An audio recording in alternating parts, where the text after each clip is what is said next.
Bom dia, queridos irmãos e queridas irmãs, sejam todos muito bem-vindos aqui para mais uma leitura aqui do nosso Alimento Diário. Chegamos à terceira semana e você seja muito bem-vindo para desfrutar dessa mensagem. E o título é A Eternidade e o Tempo. Por meio do Evangelho de João, Deus deseja levar-nos sobre asas de águia para o alto, a fim de enxergarmos tudo conforme sua vontade. E qual é a vontade de Deus? É fazer todas as coisas serem encabeçadas por Cristo. Essa é a vontade de Deus.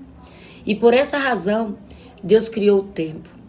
E cada segundo deve ser aproveitado.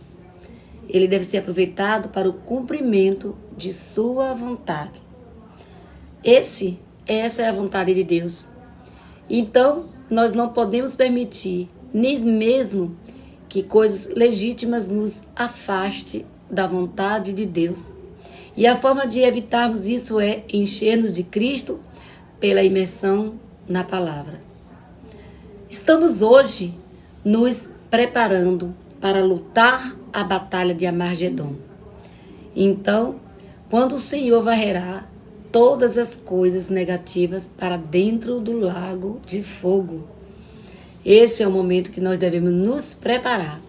Depois disso, reinaremos com Cristo e Ele, por fim, encabeçará todas as coisas. O objetivo do Evangelho de João é levar-nos para o alto. Por isso, esse Evangelho é representado por uma águia, retratando o Senhor Jesus como Deus.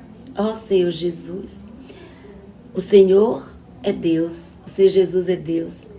Já o Evangelho de Mateus mostra Jesus como o Rei do reino dos céus, da linhagem de Davi, que veio à terra para estabelecer seu reino.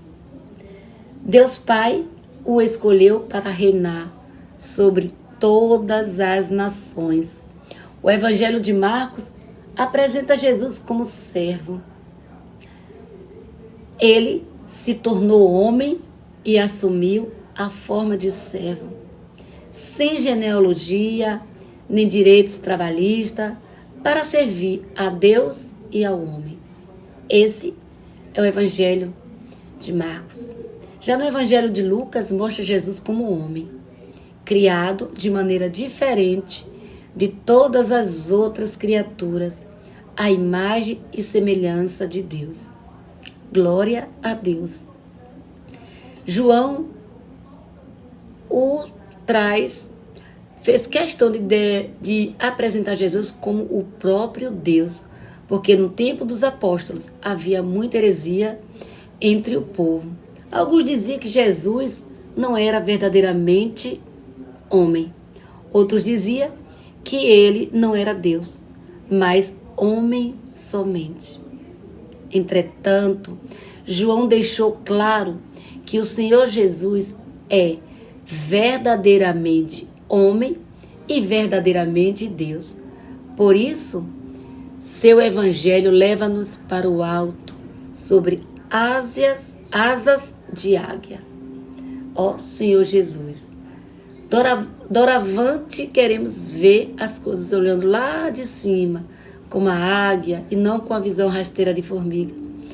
Em outras palavras, queremos ver as coisas como Deus vê. Lá do alto, Ele observa, Ele vê todas as coisas. E Ele quer levar-nos para o alto para vermos também as coisas de lá. Conforme lemos em Colossenses 3, de 1 a 2. Portanto, se fosse ressuscitado juntamente com Cristo, buscai as coisas lá do alto, onde Cristo vive, assentado à direita de Deus. Ele quer nos levar para sentarmos à direita de Deus como Deus vê.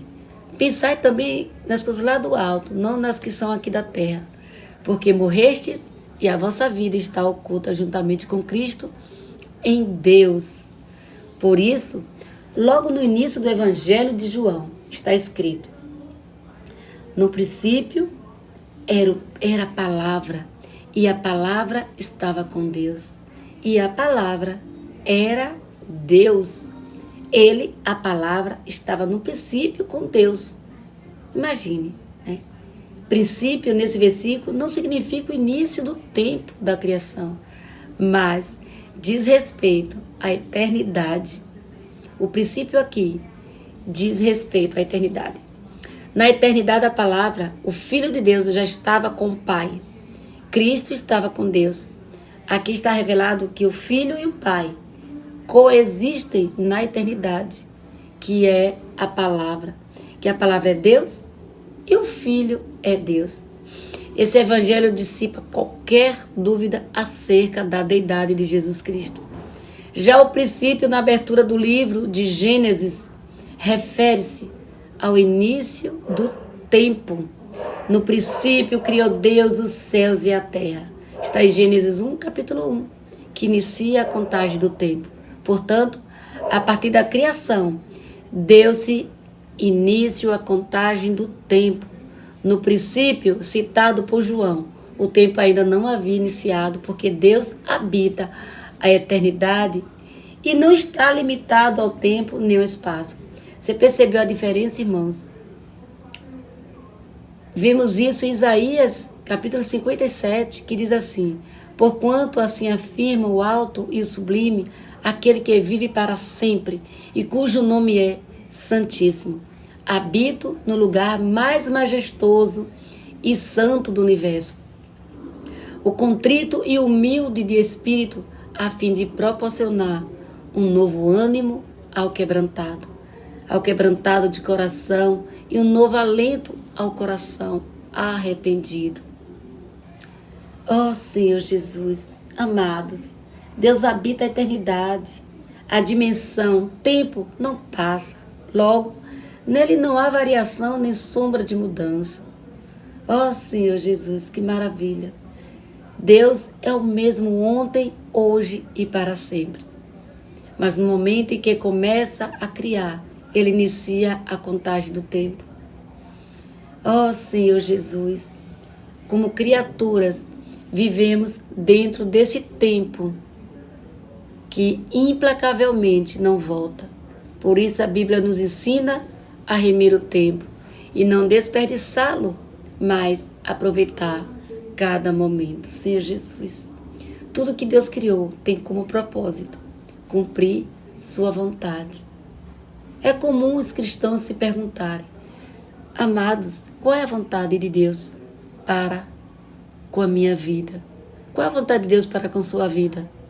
No livro de Efésios, capítulo 1, no versículo 9, lemos: desvendando-nos o mistério da sua vontade, segundo o seu beneplácito, que propusera em Cristo, de fazer convergir nele, na dispensação da plenitude dos tempos, todas as coisas, tanto as do céu como as da terra. Esse é a vontade de Deus. Esse versículo traz-nos luz a respeito da vontade de Deus, que para muitos ainda é um mistério.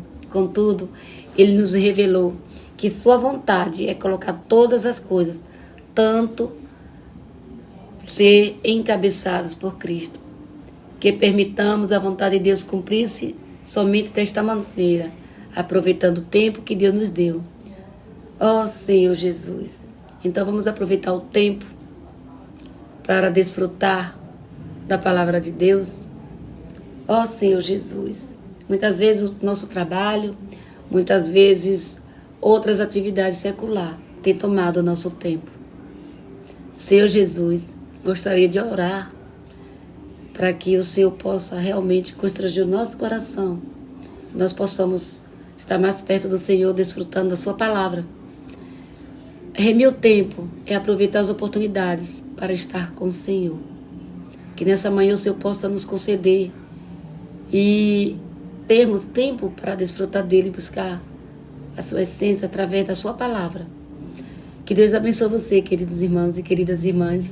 Que esta semana você possa desfrutar mais do Senhor. Deus abençoe você. Jesus Cristo é o nosso e amado Senhor.